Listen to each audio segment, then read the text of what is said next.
Hello everybody and welcome back to another episode of R5 Adventures. Today we are going to be making some soft plastics in the junebug color. I'm doing the curl tail worms. I'm only doing 2 cups. I'm not doing multi-shoots. I'm trying to get one bait made.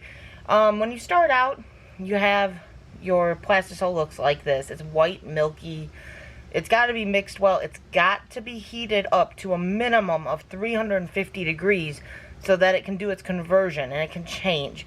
If you don't heat it to that, it'll get very sticky, very gummy-like. It's like gummy worms. So you have to heat it to 350 at a minimum, and then you can proceed. Typically with the dead-on plastics that we use, you do not have to degas it. This is a newer batch, so I shouldn't have to degas it. But as it gets older, it gets mixed a lot, gets used a lot of times we have to degas it. Let's move on with this. We're going to go ahead and heat this up in the microwave to the 350. Make sure you have a lot of ventilation when you're doing this. Make sure you're watching it so it doesn't burn. And make sure you have a fan running. We'll come back once we start getting this closer to done. Okay, so we have our plastisol has been heated up to that 350 like it's supposed to. Now we need to mix it, get our colorant in. I'm not telling you the exacts of what we use because this is what we have found and what we chose to use for the colors that we make. You may find a different mixture better. You may find more or less works better for your requirements.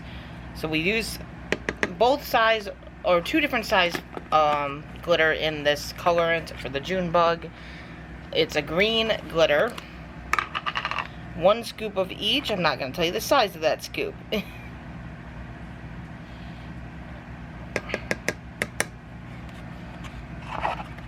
Do not touch the Pyrex. It is hot, guys.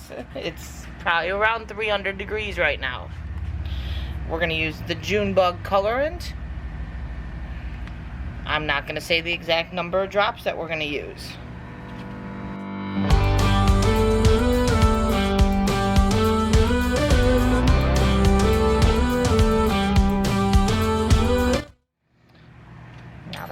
The amount that we normally would put in, and we mix that up and see what it looks like.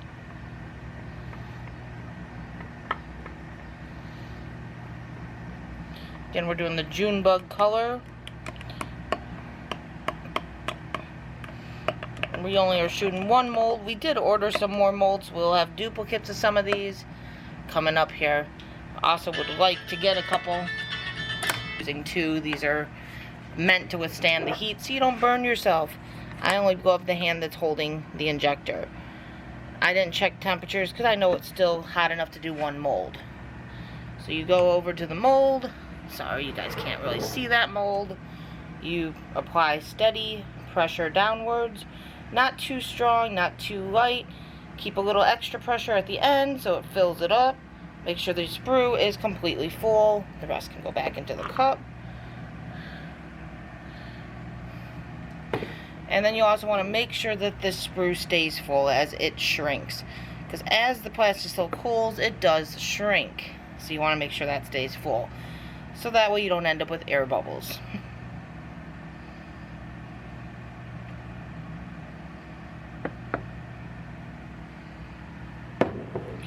Give that a couple seconds, and then we can put this back in the microwave just so it doesn't cool down as fast. And we can start getting everything else taken apart. Now I could be shooting multiple molds right now, but because I'm doing only 2 cups, I don't really want to have all kinds of small amounts of bait left over and not have a bag, I should say, that can be made. So instead of shooting multiple different baits, I chose to do just 1, which in turn means we're going to be getting a lot less done in any given amount of time, but we get more bags of the 1 bait done.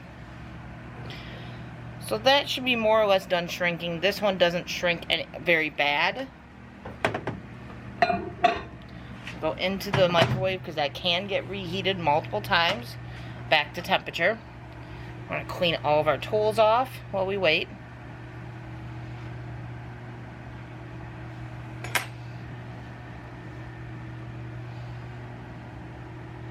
We use dead-on plastics. We have a combo of the worm and the craw dead-on plastics that we use, so it's not just one.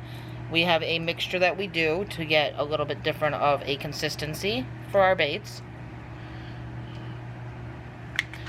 That's something else I'm not necessarily sharing, because that's something else that each person comes up with their own consistencies. So you're always going to have some bait go hard in the tube. So you just pull that stuff out, because that can get remelted. And then we get to see what we made. We get to see the pretties that were made from it. In hopes. You hope that you don't end up with a lot of air bubbles. Like I said, with that being a newer container of bait, of plastisol, it's not really full of air bubbles. As you've had them longer, you mix them more, the humidity in it, you do tend to get more air bubbles, and then you have to use a degassing chamber.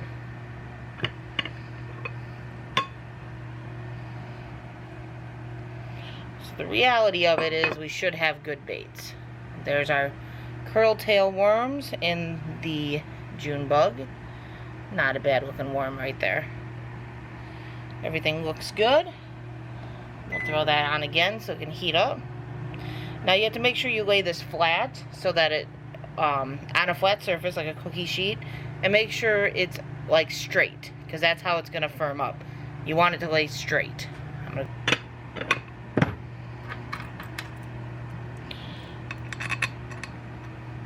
This is the biggest pain of doing this, is having to redo these clamps over and over again, or these screws.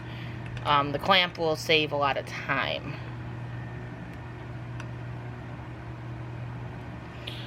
We do have some of this bait on order right now, so we will be getting more of the curl tail to make our job easier, because 2 at a time is kind of ridiculous.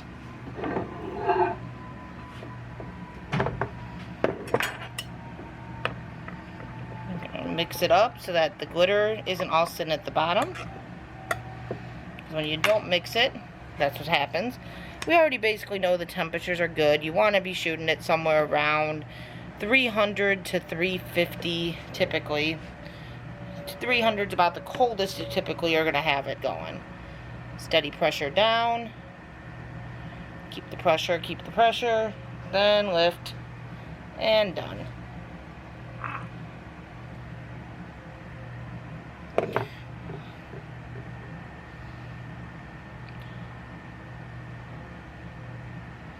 Keep that full.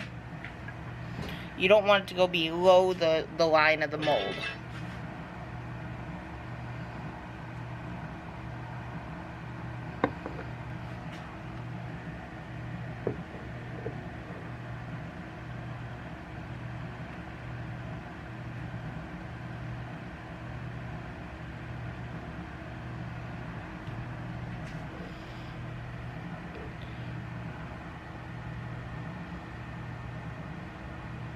Pretty simple, really. Just takes a little bit of time to make up a bag. Now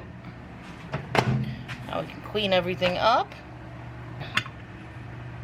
So you're injecting into the sprue, and it goes into the 2 cavities for the baits.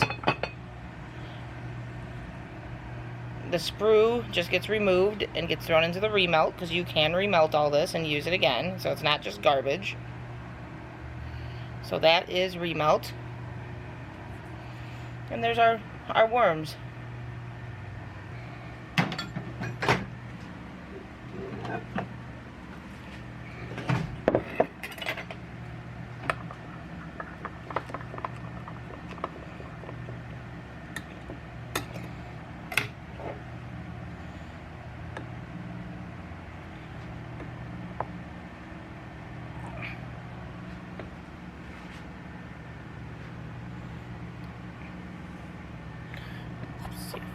Get you on a different angle here so you can actually see. So you're just going to push down, keep steady pressure, and then pick up.